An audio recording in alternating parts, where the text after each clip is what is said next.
नवरात्रि पहला दिन। माँ शैलपुत्री की कथा। माँ शैलपुत्री की कथा। नवरात्रि प्रथम दिन जो कोई भी भक्त माँ शैलपुत्री के दर्शन करता है, उसके वैवाहिक जीवन की सभी परेशानियां दूर हो जाती हैं। नवरात्रि के पहले दिन की कहानी हिंदी में। माँ शैलपुत्री। नवरात्रि पहला दिन। माँ शैलपुत्री की कथा। वंदे वाञ्छितलाभाय चन्द्रार्धकृत शेखरम वृषारूढ़ा शूलधरा शैलपुत्री यशस्विनीम। माँ शैलपुत्री की नवरात्रि पहला दिन कथा।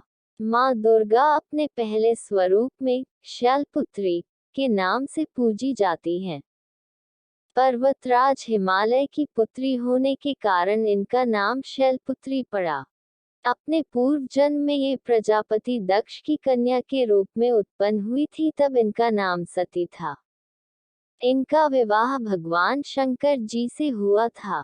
एक बार प्रजापति दक्ष ने बहुत बड़ा यज्ञ किया, जिसमें उन्होंने सारे देवताओं को अपना अपना यज्ञ भाग प्राप्त करने के लिए निमंत्रित किया, किंतु शंकर जी को उन्होंने इस यज्ञ में आमंत्रित नहीं किया। देवी सती ने जब सुना कि हमारे पिता एक अत्यंत विशाल यज्ञ का अनुष्ठान कर रहे हैं, तब वहां जाने के लिए उनका मन विकल हो उठा। अपनी यह इच्छा उन्होंने भगवान शिव को बताई। भगवान शिव ने कहा, प्रजापति दक्ष किसी कारणवश हमसे रुष्ट हैं। अपने यज्ञ में उन्होंने सारे देवताओं को निमंत्रित किया है, किंतु हमें जानबूझकर नहीं बुलाया है।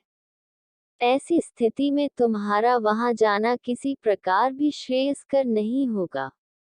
शंकर जी के इस उपदेश से देवी सती का मन शांत नहीं हुआ। पिता का यज्ञ देखने और वहां जाकर माता बहनों से मिलने की उनकी व्यग्रता किसी प्रकार भी कम न हो सकी। ये देख भगवान शंकर जी ने आज्ञा दे दिया। सती ने पिता के घर पहुंचकर देखा कि कोई भी उनसे आदर और प्रेम से बातचीत नहीं कर रहा है। केवल उनकी माता ने ही स्नेह से उन्हें गले लगाया। परिजनों के इस व्यवहार से देवी सती को बहुत क्लेश पहुंचा। उन्होंने ये भी देखा कि वहां भगवान शिव के प्रति तिरस्कार का भाव भरा हुआ है।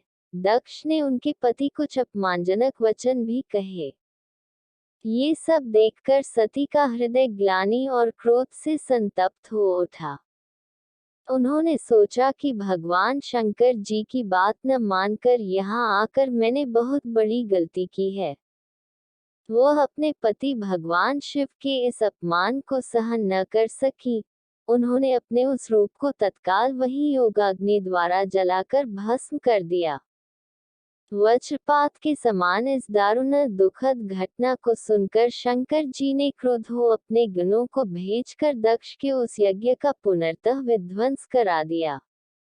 सती ने योगाग्नि द्वारा अपने शरीर को भस्म कर अगले जन्म में शैलराज हिमालय की पुत्री के रूप में जन्म लिया। इस बार वह शैलपुत्री नाम से विख्यात हुई। पार्वती, हिमवती भी उन्हीं के नाम हैं। इस जन्म में भी शैलपुत्री देवी का विवाह भी शंकर जी से ही हुआ। माँ शैलपुत्री का वास काशी नगरी वाराणसी में माना जाता है। वहाँ शैलपुत्री का एक बेहद प्राचीन मंदिर है, जिसके बारे में मान्यता है कि यहाँ माँ शैलपुत्री के सिर्फ दर्शन करने से ही भक्तजनों की मुरादें पूरी हो जाती हैं।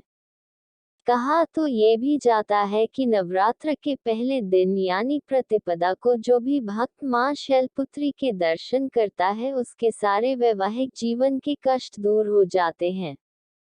चूंकि माँ शैलपुत्री का वाहन वृषभ है, इसलिए इन्हें वृषारूढ़ा भी कहा जाता है। इनके बाएं हाथ में कमल और दाएं हाथ में त्रिशूल रहता है।